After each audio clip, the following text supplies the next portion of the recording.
like a success story, especially in America, I'll even be more specific, Black America, I'll even be more specific, Black women. When we see a Black woman struggling, at the end of her luck, but somehow she comes up and becomes successful, a lot of people like it. Not gonna lie, I can appreciate that too, because it shows resilience, it shows perseverance, and it shows, hey, you know what? I still made it. I got to where I am despite the haters. Stop the show. Or even the obstacles I created for my own self and then overcame the ones that I messed up my own damn self. Which is most people do that. We create obstacles for ourselves, then we overcome those obstacles and then want to be appreciated for, messing up our own lives and doing better. Nobody is more indicative of that, of this particular former sex worker, OnlyFans model, stripper, booty clapping sounds, West Indie Connection or Collection. West Side? I don't know if it's West Side Connection, West Indie Connection, I'm not sure. But she is a person that I first discovered on the Atlanta Street Interviews. I've done some content about her in the past. And when I found her content, she had a story. Homeless, 2 kids by 2 different men. One of the guys is 60 years old, and here's something about that. The reason why I keep bringing it up is because, did you know that he was he a good dad to his other kids when you met him? That's what the kids seem like. He's definitely in their life. But my new baby, he's in his 60s, so 60. Wait, was this someone that you were doing business with? It was a business. We worked at the same job. He was store manager. Were you attracted to him, or were y'all just I'm not gonna lie, was he kind of I mean, he was helping you out? attractive to me. But it was a business type of thing. I know you're not supposed to mix business with pleasure. I've never done that before on a job. So this is a 60-year-old man that doesn't want to take care of his baby? Mm-hmm. Do you want to call this guy out? Then I've been trying to put him on child support, but that's been taking a long time. Do you want to call this guy out? Because here's the thing, right? I'm a dad. Yeah, I'll call him out. I don't like deadbeat dads. Me neither. What's this guy's name? Joseph Flock, and he works at This Is It Barbecue and Seafood. 60-year-old guy that doesn't want to pay child support for her. Then fast forward. So she's also been getting kicked out of homeless shelters. Hey y'all, so I wanted to tell y'all about the shelters me and my kids have been in here in Atlanta, Georgia. So the first time was, I want to say it was early last year, maybe probably sometime, it was sometime in January, February. And yeah, I believe it was around that time. Sometime in January. Yeah, sometime in January. After we ended up leaving my apartment. So basically what I ended up doing was I am going to a domestic violence shelter for me and my kids to see if we could get quicker help and everything, get help with CAPS and stuff. And let me just tell you guys, I don't recommend nobody to go there. They don't care about you. They're just doing it for the money. The owner, I'm trying to think of her name, but and I'm not trying to discourage anybody from getting help that they could partially think they can get from people, but because I know everybody's experience is different, but from my experience, they don't really care about you at all. They'll just be quick to kick you out. And here I am, my mother trying to get help for one. Then after which, she blames everybody else for her problems. One of the reasons I would say we got kicked out was because one of the girls there who acted like she was cool, and I never got too cool with any close to anybody, but it was just one girl who I started talking to, and I don't know if I don't even think I told her anything about my OnlyFans or anything, but off the bat, one day she started complaining about her brownies, saying that me and my son or half her brownies were missing or something, knowing that there was already some missing. She said I could have a piece, so I did, but me being a mom, I got a little piece for my son. My son wanted a piece, so I just got him a piece too.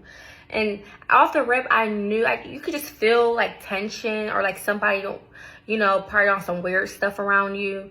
So even before that, before the brownie situation, I feel like something was up somebody's sleeve, And that was just like she was just using the brownies, I feel like, to like come at me. So basically she tried to be argumentative with me, and she was pregnant, mind you, and she has a little girl there. And she just started trying to like argue with me and everything. And I wasn't trying to argue or anything, because if you do all that, you can get kicked out. But the most important thing that she does is a lot of begging. I already knew I wasn't sure if I wanted to post another GoFundMe, because people, you know, would judge me, or they think like, oh, she don't need our help. But like, they don't really know truly like what I go through, you know. And it's like people are quick to judge, or they say, oh, she's asking for a lot of money. Oh, but how much money am I supposed to ask for? Like $100? Like I need help in order to try to get on my feet. Now, this is important because begging all the time is what she does best. She begs for help. She begs for assistance. She begs for people to do things for her. You know, even when she got into a car accident, she was begging. It's like everything just happened so fast. And like as I'm driving, I'm like, I could have sworn it was a green light.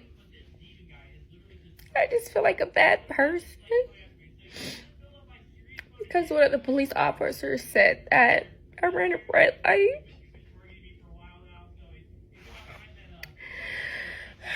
And it's like,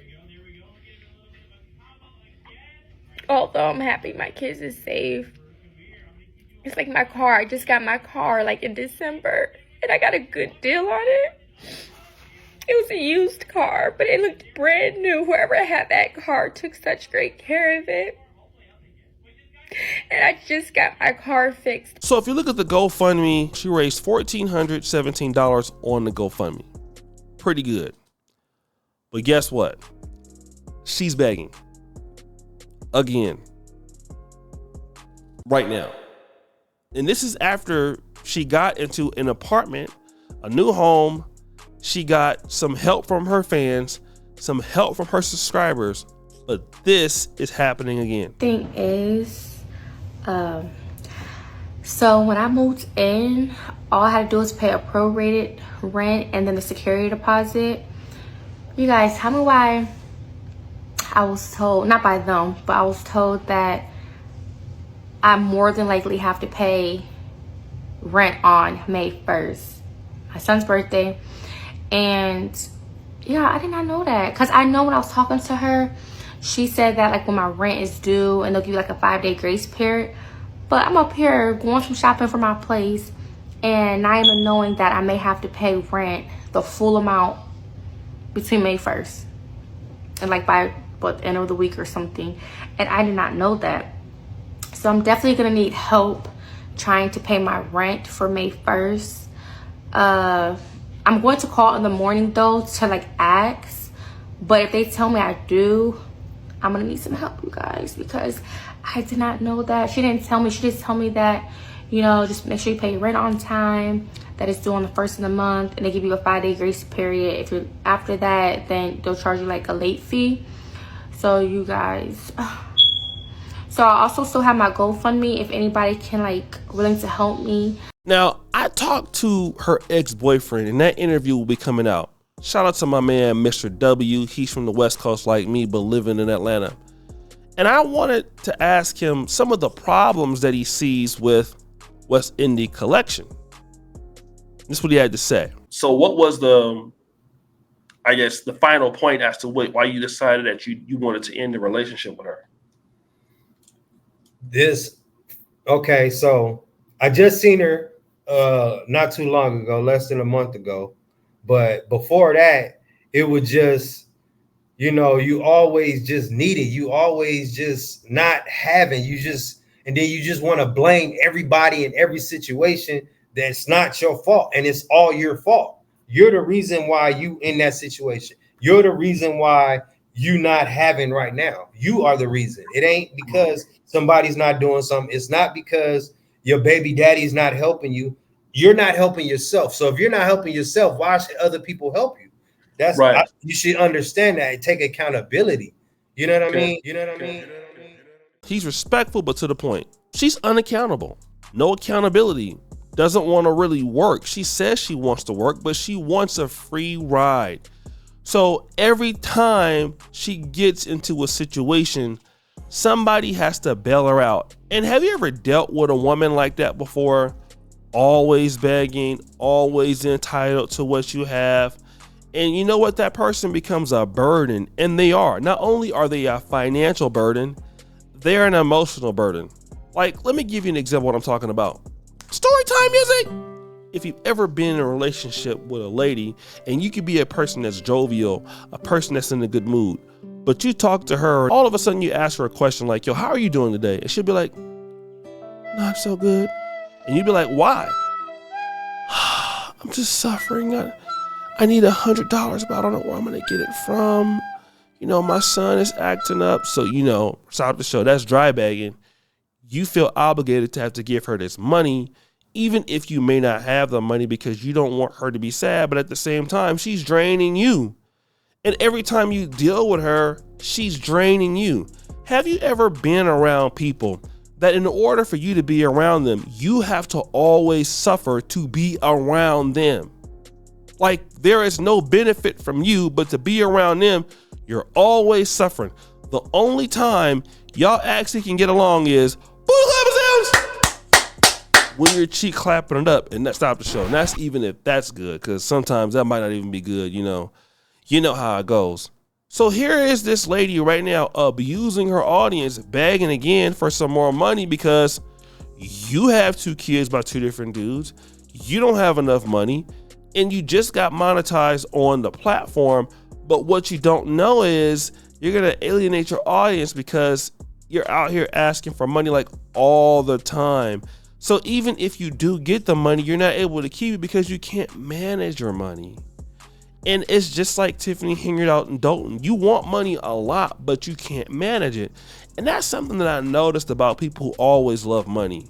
They love it so much that they can't keep it. How do you love something that you can't hold on to? You say you love money. You say you appreciate it, but money is never around you because it leaves you. And that's something that people need to really take into consideration. People who are loyal to money are loyal to nothing. And any man that gets with her is going to be in a continuous situation of always giving. It will never be enough. Her problems will always be her problems. She will have problems with her kids. Need to do this and that. And you wonder why, there's a big single gap in certain parts of Black America because of neediness. And that could be male or female. But in this case, it's her. And she's striking back again, dusting it up, begging. I don't know why your OnlyFans ain't selling. I don't know why you ain't on there trying to booty clapping sounds. I mean, you got a page, you ain't getting no money over there. You're not booty clapping it up over there. I guess things are a little slow, right? So guys, what do you think? It's your boy, Shitty Jackson, back at it again with another episode of Fair Use. I'm out.